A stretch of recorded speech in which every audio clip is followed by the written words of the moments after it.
Ons bly op Psalm 51, Psalm 51, ons sing ons daar vers 1. Psalm 51 vers 1.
Goeiemôre gemeente in Christus, ons sluit ons woord saam af en open ons erediens met die sing van Gesang 9, verse 1 en 2, waarna die gemeente staande bly. Gesang 9, vers 1 en 2.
Slaan ons oë op na die berge, waar sal ons hulp vandaan kom? Ons hulp is van die Here wat hemel en aarde gemaak het en trou bly tot in alle ewigheid. Amen. Ons lofpsalm tot eer van die Here is Psalm 42, verse 1 en 3. Psalm 42, vers 1 en vers 3.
luister na die wet soos ons dit opgeteken vind in Eksodus 20 en na die wet sing ons Psalm 38 verse 1 en verse 17. En nadat ons geloof bely het, sing ons Psalm 18 verse 1 en 3. So na die wet sing ons Psalm 38 verse 1 en vers 17 en na die geloofsbelijdenis sing ons dan Psalm 18 vers 1 en vers 3.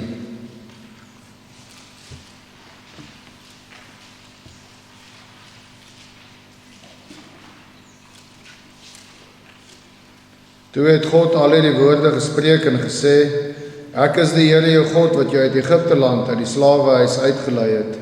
Jy mag geen ander gode voor my aangesig hê nie. Jy mag vir jou geen gesnede beeld of enige gelykenis maak van wat bo in die hemel is, of van wat onder op die aarde is, of van wat in die waters onder die aarde is nie. Jy mag jou voor hulle nie neerbuig en hulle nie dien nie, want ek, die Here jou God, is 'n jaloerse God, wat die misdaad van die vaders besoek aan die kinders, aan die 3de en aan die 4de geslag van die wat my haat. En ek bewys barmhartigheid aan duisende van die wat my liefhet en my gebooie onderhou. Jy mag die naam van die Here jou God nie ydelik gebruik nie, want die Here sal die een wat sy naam ydelik gebruik, nie ongestraf laat bly nie. Gedenk die Sabbatdag dat jy dit heilig. 6 dae moet jy arbeid en al jou werk doen, maar die 7de dag is die Sabbat van die Here jou God. Dan mag jy geen werk doen nie.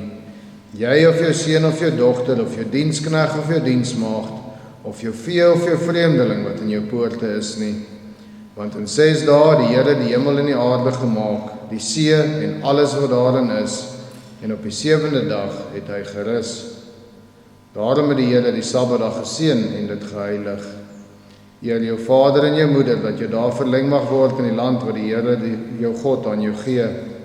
Jy mag nie doodslaan nie, jy mag nie egbreek nie, jy mag nie steel nie, jy mag geen valse getuienis teen jou naaste spreek nie, jy mag nie jou naaste se huis begeer nie, jy mag nie jou naaste se vrou begeer nie, of sy dienskneg, of sy diensmaagd, of sy os, of sy esel, of iets wat van jou naaste is nie.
Elkeen nou in sy of haar hart spreek as volg.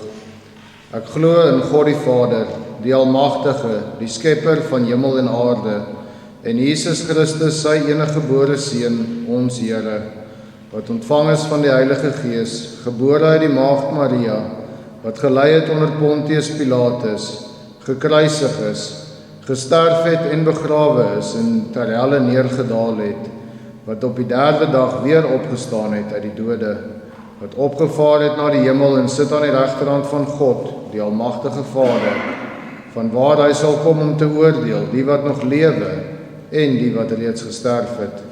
Ek glo in die Heilige Gees, ek glo aan die heilige algemene Christelike kerk, die gemeenskap van die heiliges, die vergewing van sondes, die opstanding van die vlees en 'n ewige lewe. Amen.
Ons open die woord van die Here vanoggend by 2 Samuel 11.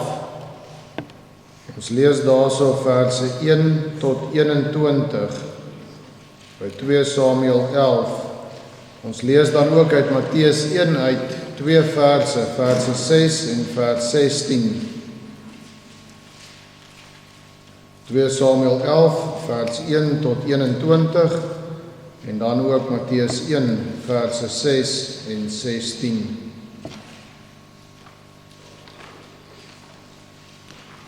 Kom ons verenig in gebed voor ons sy woord van die Here lees. Ons almagtige Vader, ons dankie dat ons vandag hier as gemeente bymekaar kan wees. Here, hier waar U ons vergader het, wil ons harte en gedagtes rustig maak en ontvanklik maak vir U woord. Here, wil ons vanoggend eerstens vir U dankie sê vir die gesondheid wat ons geniet om vanoggend in U huis te mag wees. Hou die wat nie hier kan wees nie veilig in U hande. Skenk genesing aan al ons siekes as dit U wil is, o Heer. Here, dankie vir die voorreg om so sonder vervolging hier te kan wees. Here, baie dankie vir die reën en uitkoms wat U so mondelik geskenk het die afgelope seisoen en waar ons ook nou weer die pragt van die veranderende kleure in die natuur kan waarneem. Here, dankie vir eggenote, dankie vir kinders, dankie vir ouers en dankie vir grootouers. Dankie vir familie en vriende. Here, dankie vir die gemeenskap waar U ons in hierdie land geplaas het en waar ons talente en gawes aan U kan wy tot eer van U naam en tot uitbouing van die koninkryk. Vergewe ons sonde asseblief, o Heer, waar ons so menigmaal misdryf. Here, breek ons eie ek, ons trots en ons harte van klip. Vervang dit met harte van vlees, van nederigheid voor U, vol liefde. Vir U, Here, en vir liefde vir mekaar. Here, laat ons roeping hoor en dit so uitleef tot eer van U. Here, trek ons al nader aan U, dat ons in U genade kan lewe, in dankbaarheid dat U ons uitverkies het en na ons gekom het in hierdie sondige wêreld. Maak ons harte ontvanklik vir U woord. Ons vra dit in Jesus naam, o Heer. Amen.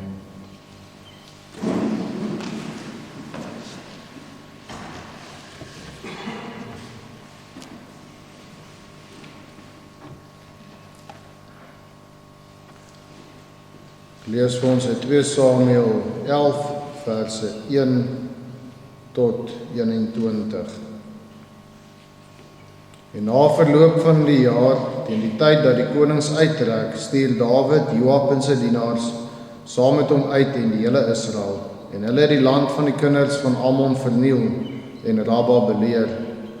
Terwyl Dawid in Jerusalem gebly het, en teen die aand toe Dawid van sy bed opgestaan het en op die dak van die paleis wandel, sien hy van die dak af 'n vrou wat besig was om 'n bad te neem. En die vrou was baie mooi van aansien. En Dawid het ondersoek laat doen na die vrou.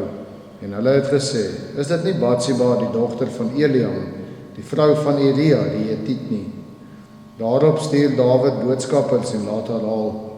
En toe sy by hom inkom, het hy met haar gemeenskap gehad, terwyl sy juis van haar onreinheid gereinig het. Daarna het sy na haar huis teruggegaan.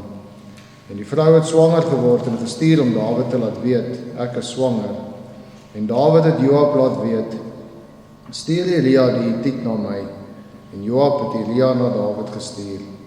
Toe Uria dan by hom was, vra Dawid of dit goed gaan met Joab en of dit goed gaan met die manskappe en of dit goed gaan met die oorlog. En Dawid sê vir Uria, gaan af na jou huis en was jou voete.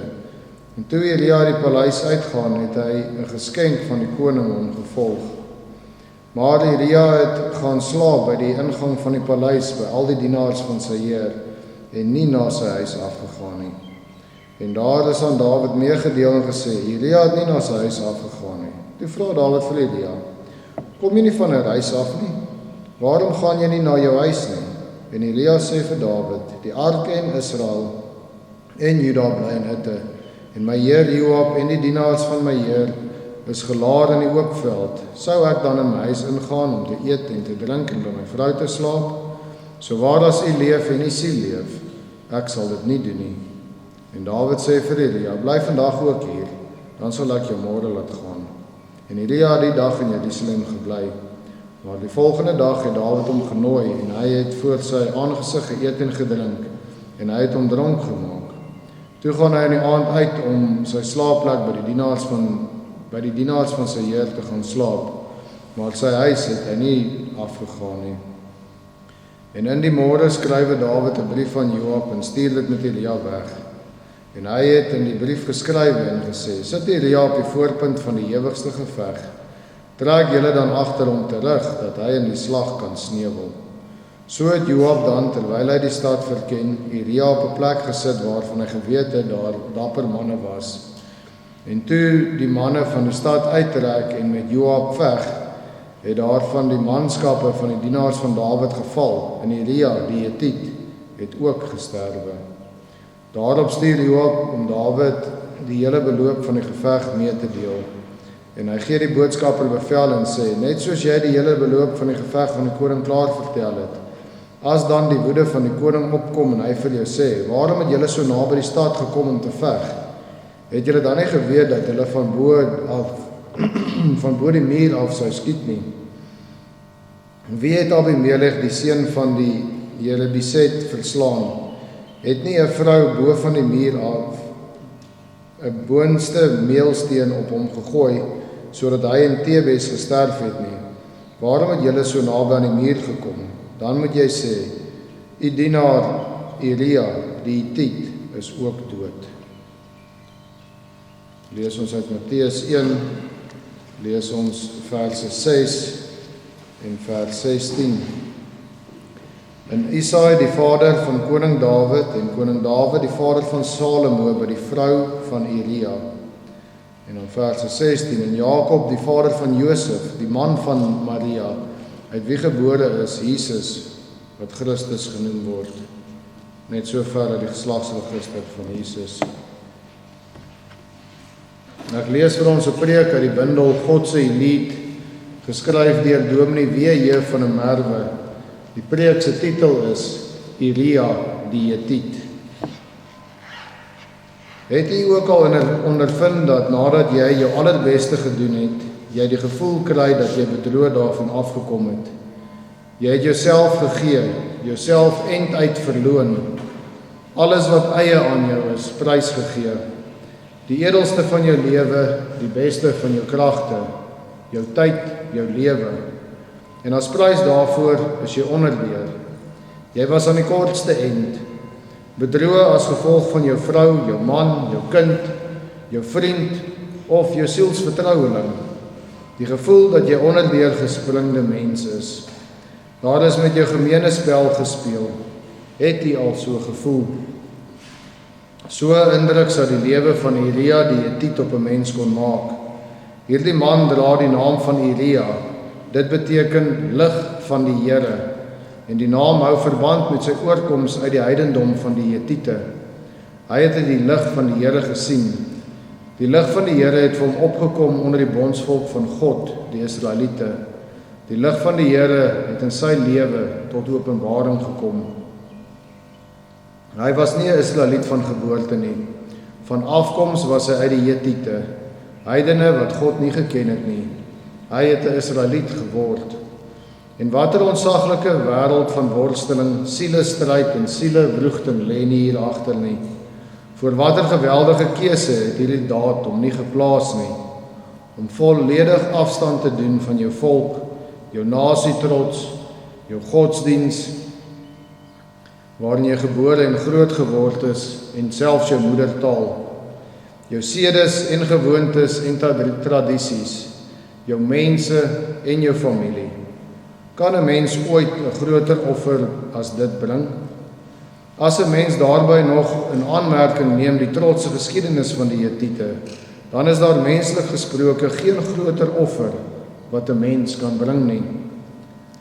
Ons sou ons wel kon voorstel dat dit haas onmoontlik vir 'n mens van vlees en bloed sou wees wat Elia gedoen het. Daar was 'n wêreld van verskil, haat, wrok en bloed tussen hierdie twee volke. Om dit alles oorboord te gooi en so heelhartig deel te word van wat as radikaal teenoorgestelde gereken is, wil werklik te doen wees. Daar is bitter min mense wat so algehele oorgawe toe tot in staat is. So geheel en al was sy oorgawe dat hy een van die uitgesoektes in Israel geword het. Die Hetiete was van die heel oudste bewoners van Kanaan. Toe Abraham uit Ur van die Galdeërs daar aangekom het, was hulle lankal daar gevestig. Abraham koop juis van hulle die spilonk van Magpela vir 'n begraafplaas. Daar het Abraham, Isak en Jakob as vreemdelinge vertoef. 'n totaal ander godsdiens, kultuur en leefstyl. So 'n geweldige gaping was daar tussen die kinders van Abraham en die van Het, dat toe Esau vir hom 2 vroue uit die Hetiete neem, dit vir Isak en Rebekka 'n bittere verdriet gebring het. Judith, die dogter van Beri, en Marma, die dogter van Elan, mag die skoonheid self gewees het, maar daar was so 'n onoorbrigbare gaping tussen hulle en hulle skoonouers, dat hulle nooit by mekaar gekom het nie. 'n Mens kan jou dit so erg voorstel as wat blank en nie blank in ons tyd sou vermeng. Rebekka sê byvoorbeeld vir Isak dat as Jakob ook met een van die Hetitiese dogters sou trou, die dood vir haar verkiesliker sou wees. Juis hierdie verskil in afstand moes Elia die Hetiet oorbrug, sodat hy dit sou kon rym met sy gewete en aanvaarbaar sou kon word as nakomeling van Abraham. Menslik gesien was daar so 'n onoorkomlike afstand tussen hierdie twee volkere. In die woestyn beloof God aan Moses die land van die Hetiete, 'n goeie land, 'n mooi land, 'n land wat oorloop van melk en honing, 'n land wat drup van vettigheid. Die verspieders het dit ook so aangetref. Ook het die verspieders vir die Hetiete nie kans gesien nie. Selfs die aanskoue van mense wie se bestaan getuig van voorspoed, het die Israeliete afgeskrik. En hoe sou dit dan nou anders? Wie veg nie tot die dood toe vir jou vaderland nie, vir jou land se vroue en moeders? As God hulle nie verslaan het nie, sou Israel uit eie krag nie kon nie. Met die groot slag van Merom tot by die groot Sidon, tot by die laagte van Mispes, 'n slagting waar mens en dier nie gespaar is nie. Wat 'n gesig wat ingebrand sou word in die geheue van kinders om nooit te vergeet nie, en die haat altyd brandend te hou. Die stam van Juda waaruit later koning Dawid gebore sou word, ontvang die land van die Hetiete as erfdeel tussen Hebron aan die weste en die Dooie See aan die ooste. Hierdie vrugbare Hetitiese bodem het waarskynlik ook bygedra tot die latere oorheersing van die stam van Juda oor al die ander stamme. Die Hetiete word verslaan en verdryf en word staatlose swerwelinge. Dat haat van geslag tot geslag oorgedra is vanselfsprekend. Teen hierdie agtergrond moet Uria die Hetiet sy uiteindelike keuse gesien kan word. Dat 'n adelike mens met 'n trotse volkstradisie en 'n mooi land sommer so oor hierdie dinge kon heenstap, is nie moontlik nie. Om alles sommer so te kan los, dit is nie menslik moontlik nie. Om jou nasie trots en geskiedenis te vergeet, grens mos aan verraad. Haat en veragting van sy eie mense, die veragting en verfoeiing van die ras-egte Hetiet, sou 'n eindtyd moes geduur. So radikale verandering moes vir 'n edele van hart byna rasend en kranksinnig gemaak het. En tog hierdie stryd het Uria uitgestry. Hy het 'n proseliet Israeliet geword. Uria die Hetiet het die lig van die Here gesien. Die Here gee hom lig vir hierdie sielsingrypende stap. Hy neem die volk van die Here aan. Hy word een van die uitgesoektes van koning Dawid. Die Here gee Batsheba aan hom, van die mooistes in Israel. Hy gee hom aan die Here by die huis, in die samelewing en ook op die slagveld. Met hart en hand, siel en liggaam gee hy hom aan die Here. Hy gee alles. Uria, lig van die Here. Saam met Eliam, sy skoonvader, vader van Batsheba, en die seun van die onvergeetlike Agitofel, tel Uria uiteindelik onder die 32 dapperste helde van Dawid. Was Batsheba miskien die inspirasie hiertoe? Het sy liefde vir hierdie pragtige vrou dit vir hom moontlik gemaak om hierdie vreeslike offers te maak? Wie sal oor die aandeel van hierdie aanvallige en hartstoglike vrou in die lewe van Uria kan bepaal? En nou, om na al die bo-menslike opofferinge so 'n einde tegemoet te gaan. Dawid het besef dat die enigste wyse om van hierdie bruikbare en bekende man ontslae te raak, so moes wees dat niemand moord vermoed nie. Saam met Joab is die strategie bepaal dat Uria, die dappere en die doodsveragtende stormloop, die stadsmure van die vyand moes bestorm. Die gevolge van die stormloop was katastrofies, ook vir Uria. Die onverskrokke, getroue Uria, so het dit met hom afgeloop. Hy wat graag nog wou lewe vir sy nuwe volk, vir sy luisterryke koning, vir sy mooi vrou Batsheba, vir sy Here en sy God, dood, tereggestel. Al sy opofferinge ten spyt. Sy land, sy volk, sy vrou met haar warme liefde en hartstog, sy Here en sy God.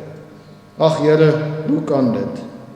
Kan dit erger in 'n mens se lewe? Was daar ooit 'n edele of vervaardige mens wat meer bedroog daarvan afgekom het as Uria? O Here, dit kan mos nie. So word nie eers met 'n eersterangse straatboef gemaak nie. Geen mense kan op so bedrieglike wyse, nadat alles opgeoffer is, vir so min uit die lewe gehelp word nie. Hoe dan nou met Uria die Hetiet, die lig van die Here? Broeders en susters, so kan dit ook in hierdie sondige deurmekaar lewe op aarde gaan. Jy verloon jouself as vrou, sloof jou af vir jou man, jou kinders, jy offer jou vroulike aanvalligheid op vir die geluk van jou huis. As man gee jy sonder voorbehoed aan die versorging van jou vrou en kinders. Ouers dien hulle kinders en gee al hulle kragte en liefde vir die toekoms van hulle kinders. Offer en nogmaals offer. Alles. Die edelste en mooiste en dierbaarste gee jy, om dan miskien eendag bedroog daarvan af te kom. Jy offer op en jy gee vir jou naaste, vir jou volk, vir jou kerk, maar uiteindelik kom jy bedroog daarvan af. 'n Ander man en 'n ander vrou kom skep die room van jou liefde af. 'n Weerbarstigde niksnut van 'n seun, 'n ontembare dogter soos 'n wilde eselin gee jou smart op smart. Broeders en susters, het u al byna sterwende binne die beleerde stadsmure gelê en bid? Jy is verraai, jy is bedrieg. Bedrieg juist deur hulle aan wie jy jouself gegee het met alles wat jy het, sonder voorbehoud. Het jy al saam met Elia, die lig van die Here, in die doodskaduwees van die mure van Rabba moes instorm, en jy wou so graag nog lewe, so graag nog gee, so graag nog offer. Hoe te vergeefs lyk al die offers van Elia die Hethiet, die lig van die Here, eerder 'n spottitel as 'n aanduiding van wat hy geoffer het, eerder 'n helse hekkelary as die aanduiding van aanvaarding deur sy koning. Maar te vergeefs was sy offers nie. God seën dit wat hy liefhet. Dawid het Elia se vrou met geweld gevat. God ken haar nog as die vrou van Elia. Batsheba word ingeskakel in die geslagsregister van Jesus Christus. Die lig van die Here in hierdie donker en deurmekaar lewe. Saam met Batsheba word Elia steeds verbind dwars deur die eeue heen. Die een Hethiet onder miljoene, wat solank waar Christus verkondig word as lig van die wêreld, altyd in gedagtenis gehou word. Oral en altyd waar die evangelie van verlossing, genade en nuwe hoop in Jesus Christus verkondig word vroeër of later die naam van Elia ook genoem. Want in die groot seën wat van sy mooi vrou en sy luisterryke koning Dawid, het ook vir hom die ewigheidssaligheid van God oopgegaan. God handhaaf hom as Batsheba se man. God skryf sy naam op in sy boek hier op aarde. God het hom om Batsheba se seun Jesus Christus ontwil ook opgeskryf in die groot boek van die lewe, wat in die hiernamaals deur die Lam van God geopen sal word. Daar sal dit blyk dat sy offers nie te vergeefs was nie. Hier het die moedige Elia sy mooi vrou verloor. Daar sal hulle mekaar weer vind in Jesus Christus, die seun van Dawid en Batsheba, die vrou van Elia. Mekaar vind in 'n ewige liefde van 'n liefdevolle God, wat uit die groot chaos van hulle liefdeslewe hier op aarde orde geskep het. Want daar sal geen dood of rou of wroging wees nie, want Jesus, die groot seun van Dawid en Batsheba, Elia se vrou, is die lig van die lydende mensdom. Elia, lig van die Here, sy offers was nie verniet nie, sy stryd nie sonder betekenis nie, sy dood nie ontydig nie, sy vreugde ewig en nie tydelik hier op aarde nie. Geliefde broeders en susters, ons leef hier op aarde tot eer van God, maar hierdie lewe kan so oneindigend deur mekaar wees. Hierdie lewe stel geweldige eise, vra sulke ontsaglike offers. Soms lyk ons lewe hopeloos te vergeefs, die sonde so groot, die skande so naak en rou, die vernedering so wreed, die ontnigtering te hard, die gekneusde siel ongeneesbaar. Ons is bedrieg, onderdeur gespring, edele slagoffers van 'n geknoeiery en agteraf gekonkelry. Tel op die kop, geliefdes, alles was nie te vergeefs nie.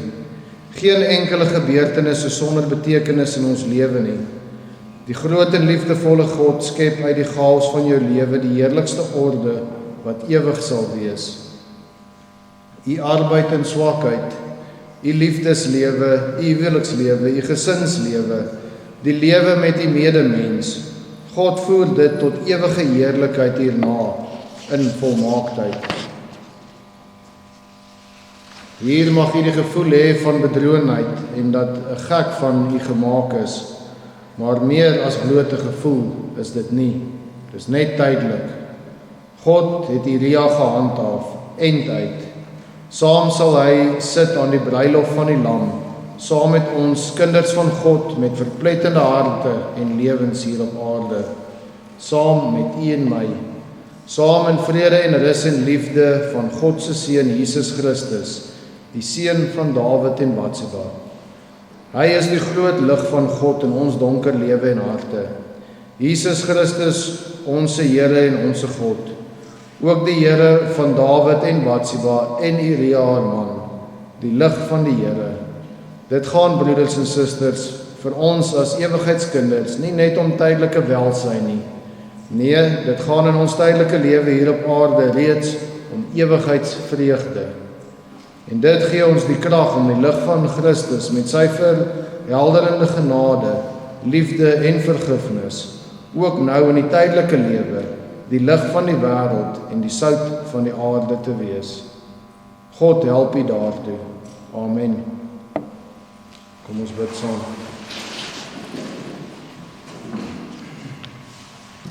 Grote God, ons kom vanoggend om vir u te loof, omdat ons weet dat u 'n doel het, ook met alles wat ons as teëspoed en sleg en afbreekend en negatief en lyding sien in hierdie lewe.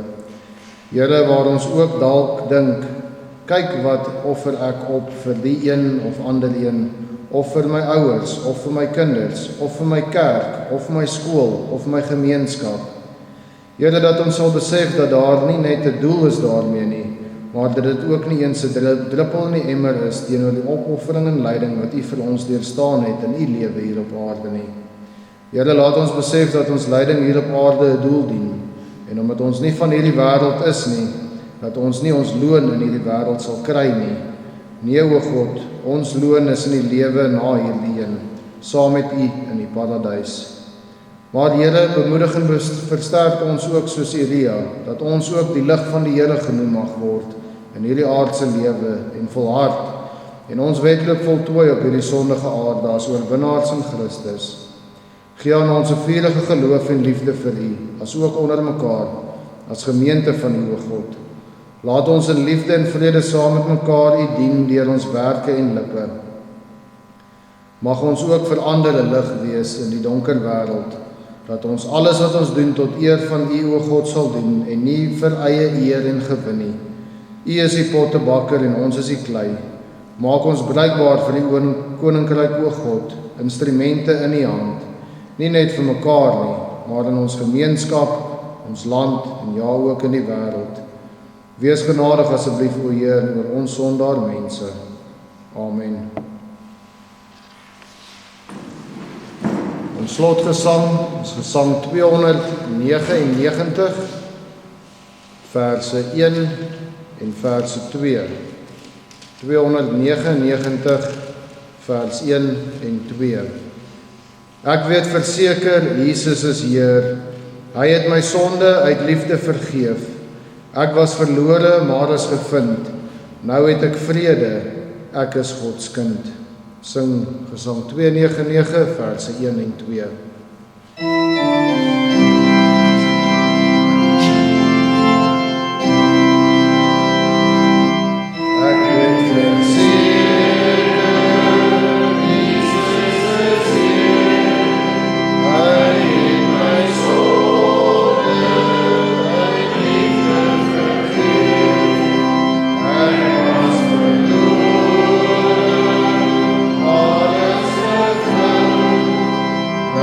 With the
Verhef nou uw harte tot God. Die Here sal jou seën en jou behoed. Die Here sal sy aangesig oor jou laat skyn en jou genadig wees. Die Here sal sy aangesig oor jou verhef en aan jou vrede gee. Amen.